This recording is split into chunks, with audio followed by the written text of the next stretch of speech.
Hello guys, welcome to my YouTube channel journey of NEET with Nishant. तो इससे previous वाले lecture में हम लोगों ने मेंस्ट्रुअल साइकिल तक कर लिया था। आज हम लोग फर्टिलाइजेशन एंड इम्प्लांटेशन को प्रोसीड करेंगे। तो आइए शुरू करते हैं। ड्यूरिंग कॉपुलेशन या coitus, semen is released by the penis into the vagina is called insemination. Copulation का मतलब संभोग होता है, ठीक है। जो कॉपुलेशन के दौरान पीनस रिलीज करता है सीमेन इनटू द वेजाइना, इस प्रोसेस को हम लोग इंसेमिनेशन बोलते हैं, ठीक। क्योंकि जो स्पर्म का या सीमेन का वायबल होता है या कैपेसिटेशन होता है वो वेजाइना में जाकर ही होता है, ठीक है। सीमेन क्या है? स्पर्म प्लस सेमाइनल प्लाज्मा, ठीक। The motile sperm swim rapidly pass through the cervix, enter into the uterus and finally reach the ampullary region of the fallopian tube, ठीक है। ये हम लोग रफ सा डायग्राम बना लेते हैं, ओके। तो वेजाइना तक आया, फिर ये सर्विक्स के थोड़े थ्रू होते होते होते यूटरस के पास आ गया और फिर यहाँ से फैलोपियन ट्यूब तक जाएगा। ये स्पर्म का डायरेक्शन, ठीक। The ovum released by the ovary is also transported to the ampullary region where fertilization takes place। बहुत ही important PYQ में आ चुका है कि साइट्स ऑफ फर्टिलाइजेशन, तो फैलोपियन ट्यूब के एम्पुलरी रीजन पे, क्योंकि ये वाइडर पार्ट होता है, ठीक। इस्थमस, इनफंडिबुलम और एम्पुलरी रीजन, तो कहाँ पे होता है? Ampullary region. Fertilization can only occur if the ovum and sperm are transported simultaneously to the ampullary region। Simultaneously मतलब होता है कि ओवम और स्पर्म एक साथ आने चाहिए एम्पुलरी रीजन में, ठीक, तभी फर्टिलाइजेशन होगा। अन्यथा यह स्टेटमेंट टेस्ट क्वेश्चन पूछेगा, पूछ सकता है। This is the reason why not all copulation leads to fertilization and pregnancy। पूछ सकता है कि why not all copulation lead to fertilization and pregnancy, explain। तो यह स्टेटमेंट ट्रू है और यह फॉल्स पूछ सकता है ऐसे करके। इसका कंक्लूजन बताइए, रीजन बताइए। रीजन पूछेगा कि why not all copulation lead to fertilization and pregnancy, give me reason। तो आप ये बताइएगा, ठीक है। The process of fusion of a sperm nuclei with an ovum is called fertilization। Ovum के न्यूक्लियस से स्पर्म का न्यूक्लियस मिलेगा और फर्टिलाइज, तभी उसी को हम लोग बोलेंगे fertilisation. During fertilisation sperm comes in contact with zona pellucida layer. Zona pellucida layer के कॉन्टैक्ट में आता है, okay. with an ovum during fertilization contact with zona pellucida layer. Zona pellucida में ZP3 रिसेप्टर होता है। स्पर्म के पास anti fertilizin होता है, इसके पास फर्टिलाइजिन होता है। तो स्पर्म क्या हुआ, आके इस ZP3 से पहले टकराया, क्योंकि ये सेम स्पीशीज का गैमेट्स है। ह्यूमन भी और ह्यूमन, मेल और फीमेल दोनों ह्यूमन से सेम स्पीशीज के गैमेट्स आपस में इंटरेक्ट करते हैं। कीमो अट्रैक्शन लग रहा है, ठीक है। तो अट्रैक्ट किया, अब जोना पेलुसिडा लेयर में क्या आ गया, चेंजेस आ गया, देखिए। And induce changes in the membrane that block the entry of additional sperm. Polyspermy को रोकता है, एडिशनल स्पर्म अब उसे फर्टिलाइज नहीं कर सका, क्योंकि एक स्पर्म फर्टिलाइज करने वाला है, ठीक। Thus, it ensures that only one sperm can fertilize the ovum। ऐसा इसलिए होता है क्योंकि ताकि एक ही ओवम को फर्टिलाइज कर सके। The secretion of acrosomes help the sperm enter into the cytoplasm of the ovum through the zona pellucida and the plasma membrane। अब हम लोग पढ़े थे इसमें स्पर्म लाइसिन होता है, यानी स्पर्म लाइसिन एंजाइम होता है किसमें, एक्रोजोम्स में, स्पर्म के एक्रोजोम्स में। हाइलुरोनिडेज कोरोना रेडिएटा को ब्रेक करने के लिए कोरोना पेनिट्रेटिंग एंजाइम, ठीक है, एक्रोसिन और जोनालाइसिन, ठीक है। यह 3 एंजाइम हो गया। जोनालाइसिन जोना पेलुसिडा को ब्रेक करेगा और एक्रोसिन और जोनालाइसिन के एक ही नाम है, और कोरोना रेडिएटा को कोरोना पेनिट्रेटिंग एंजाइम ब्रेक करेगा।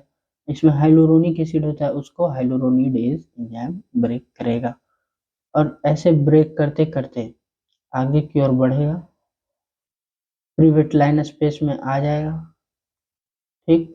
अब साइटोप्लाज्म में आ चुका है।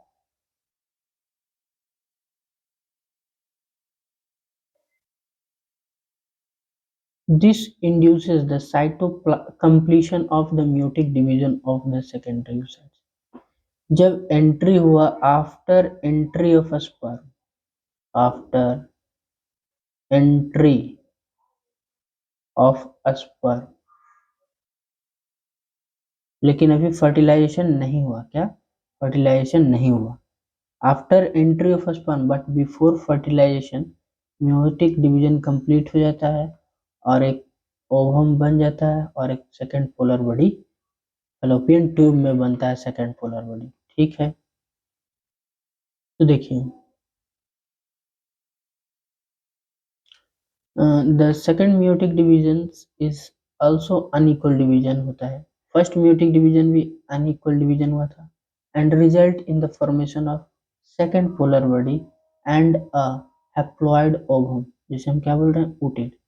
Soon the haploid nucleus, जो हैप्लॉइड न्यूक्लियस है of the sperm and that of the ovum fuse together, जल्द ही वो फ्यूज हो जाएगा एंड फॉर्म में डिप्लॉयड जाएगा, ठीक।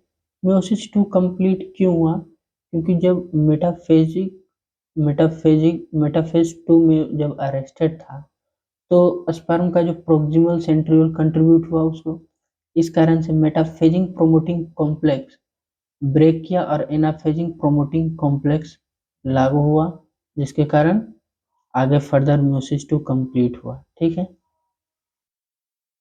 तो how many chromosome will be there in the zygote, zygote में कितने क्रोमोसोम्स होंगे, 2n हो जाएंगे, 46 क्रोमोसोम्स, 46 क्रोमोसोम्स हो जाएंगे। Soon the haploid gametes, how many chromosomes will be there in the zygote, 2n हो जाएगा। One has to remember that the sex of the baby has been decided at this stage. इसी stage पर sex of baby decide होता है, यानी कि वह female है या मेल, ठीक। लेट अस सी हाउ, कैसे। As you know that the chromosomes pattern in the female is XX, female जब होती है तो XX उसका क्रोमोसोम होता है और mail XY, therefore all the haploid gametes produced by the female have the sex chromosomes X, जितने भी फीमेल हैं उसके पास सेक्स क्रोमोसोम्स X होगा। इन द मेल गैमेट्स में क्या होगा, the sex chromosomes could be either X और Y, तो hence 50% chance of the sperm carry the X chromosomes while the other 50% carry the Y. After fusion of the male and the female gametes, the zygote would carry either XX or XY depending on whether the sperm carrying X or Y fertilize the ovum.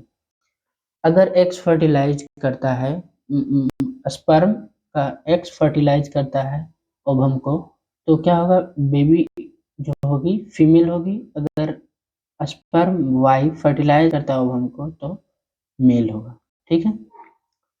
The zygote carrying XX would be female and the baby XY would be male. We learned about more in the chromosomal patterns in chapter 5. हम लोगों में ज़्यादा पढ़ेंगे उसमें और अच्छे से समझ में। That is why scientifically it is correct to say that sex of the baby is determined by the father, not by the mother. Okay? अब देखिए ये भी बहुत ही important है।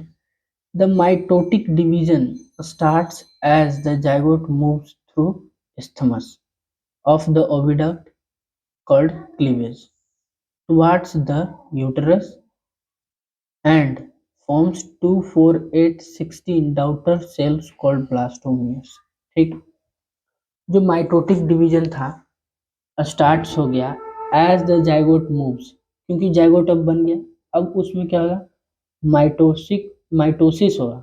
अब अपना सेल्स का नंबर इंक्रीज करेगा, बट सेल साइज वही रहेगा, खाली सेल्स का नंबर इंक्रीज होगा, 2, 4, 8, 16 डॉटर सेल्स बनेंगे। ओके, अब जाइगोट में डिवीजन होने लगा, इक्विटेशनल डिवीजन होता है, मतलब साइटोप्लाज्म उतना ही रहता है, बस सेल की संख्या बढ़ते रहती है, बढ़ते रहती है। ठीक है, इसमें G1 और G2 फेज मिसिंग होता है, सिर्फ M फेज और S फेज होता है, यानी कि जो कंटेंट होगा डीएनए का वो बढ़ेगा। क्या होगा, कंटेंट डीएनए का बढ़ेगा, यानी nucleocytoplasmic ratio increases, nucleocytoplasmic ratio increases, क्योंकि यह 2, 4, 8, 16 डॉटर सेल में टूट रहा है, जिसके कारण न्यूक्लियोसाइटोप्लाज्मिक रेशियो इंक्रीज करेगा। ठीक, और जो डॉटर सेल होगा become smaller with every subsequent cleavage division. यह एक बात है जो कि न्यूक्लियोसाइटोप्लाज्मिक रेशियो के बारे में कहा गया है।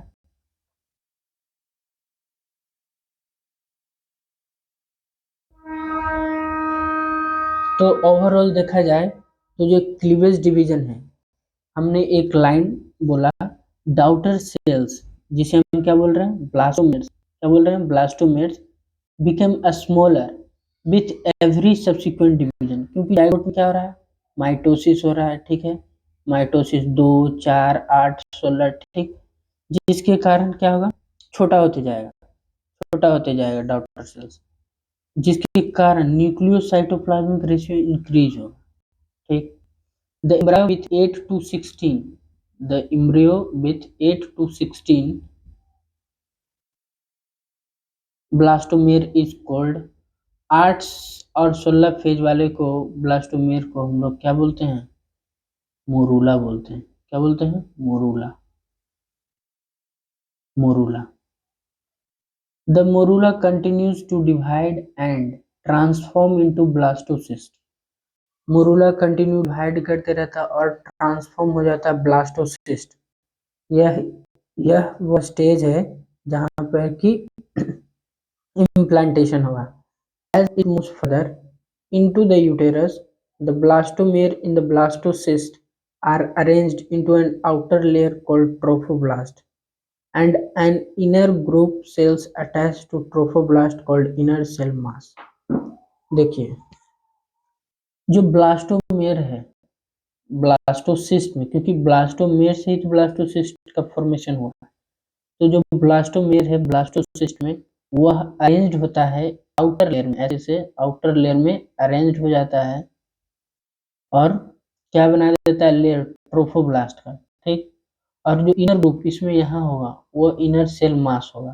ठीक, the trophoblast layer then gets attached to the endometrium, और यही इंडोमेट्रियम के लाइनिंग से जुड़ जाएगा, ये इंडोमेट्रियम का लाइनिंग है, and the inner cell mass gets, इसमें क्या होगा, डिफरेंशिएशन होगा, डिफरेंशिएटेड इनटू एज एम्ब्रियो।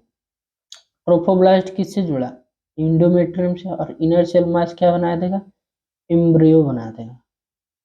ठीक है, एम्ब्रियो बना। आफ्टर अटैचमेंट, अटैच हो गया, the uterine cell divides rapidly and covers the blastocyst. जब इसमें हो गया तो यूटेराइन सेल इसको कवर कर लेता है, जल्दी जल्दी रेप्लिकेट कर।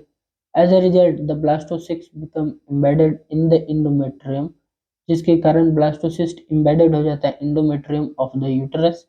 This is called implantation and leads to pregnancy.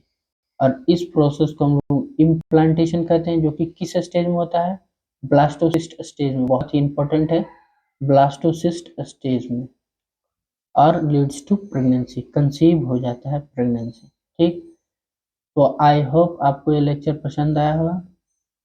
तो अगले लेक्चर में हम लोग प्रेगनेंसी एंड एम्ब्रायोनिक डेवलपमेंट को आगे कैरी फॉरवर्ड करेंगे। तब तक के लिए ऑल द बेस्ट, एनसीईआरटी पढ़ते रहें।